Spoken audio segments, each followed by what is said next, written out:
Hello friends.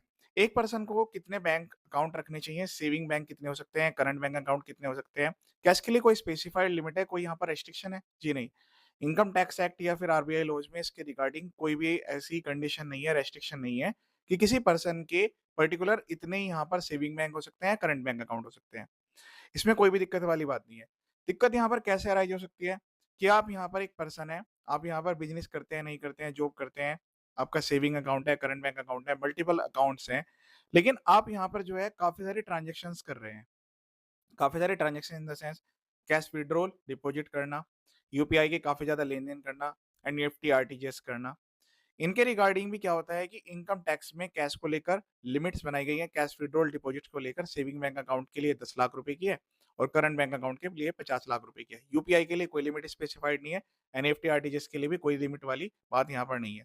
सबसे बड़ी दिक्कत यहाँ पर क्या आती है कि जो ये पर्सन है, ये अपने सारे सेविंग बैंक अकाउंट को यूज़ कर रहे होते हैं। काफ़ी काफ़ी बार तो ऐसा होता है कि एक सेविंग से दूसरे बैंक में ट्रांसफ़र कर दिया, सेविंग से करंट बैंक में ट्रांसफ़र कर दिया, करंट बैंक से जो है यहाँ पर फिर से सेविंग में ट्रांसफ़र कर लिया।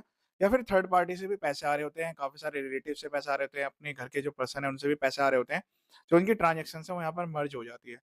अब यहाँ पर ट्रांज़ैक्शन तो उनकी हो गई मर्ज और यहाँ पर उन्होंने जब इनकम टैक्स रिटर्न फाइल की या काफ़ी सारे पर्सन ऐसे होते हैं फाइल ही नहीं करते।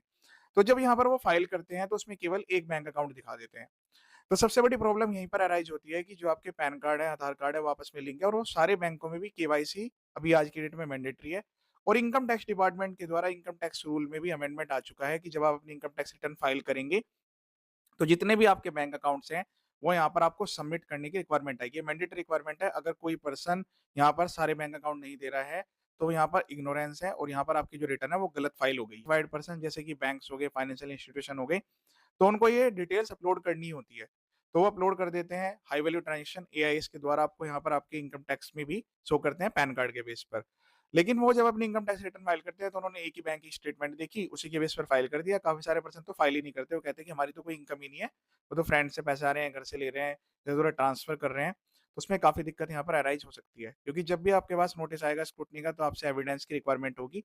तो जितने ज़्यादा आप बैंक अकाउंट रखेंगे, उतनी ही आपको मैनेज करने में भी प्रॉब्लम होगी। उन सबके बैंक के स्टेटमेंट्स, उनमें क्या पैसा आ रहा है, क्या पैसा आपने दिया है, उन सबको ट्रैक करना, तो सा काफ़ी ज़्यादा प्रॉब्लम यहाँ पर हो सकती है। अब यहाँ पर ये खुद आपको डिसाइड करना है कि जब यहाँ पर सपोर्टिंग एविडेंस या फिर जस्टिफिकेशन देने की रिक्वायरमेंट आएगी, तो आप यहाँ पर कितने बैंक अकाउंट्स या फिर वो सेविंग भी हो सकते हैं, करंट भी हो सकते हैं, उनको यहाँ पर सबमिट कर सकते हैं और उनकी ट्रांज़ैक्शन को आइडेंटिफ़ाई करके जस्टिफ़ाई भी कर सकते हैं। ये प्योरली आपके ऊपर ही है। तो आप अपने सेविंग बैंक अकाउंट्स को मल्टीपल हैं, तो उसको इस तरीके से मैनेज करें 1, 2, 3, 4 जितने को आप मैनेज कर सकते हैं, करनी है ताकि आपको फ्यूचर में कोई दिक्कत